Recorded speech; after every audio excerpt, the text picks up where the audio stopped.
Today we select the FunDay Monday winner for the month of September. This month's quiz question asked, where would you find the smallest bone in the human body? The choices were the tear duct, the ear, the foot, and the hand. Thank you to everyone who participated, and the correct answer was B, ear. Here's an interesting fact. The 3 smallest bones in the human body are all located in your inner ear. The stapes or stirrup is the smallest bone, which is involved in the conduction of sound vibrations to the inner ear.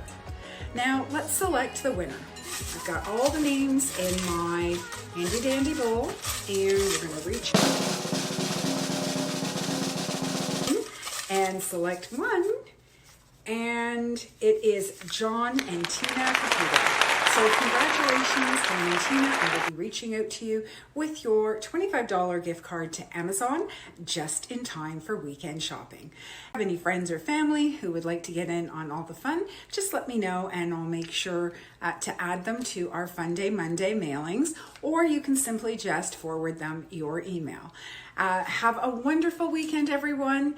Enjoy the warm weather, and we will see you next month, the first Monday in October, for the next FunDay Monday.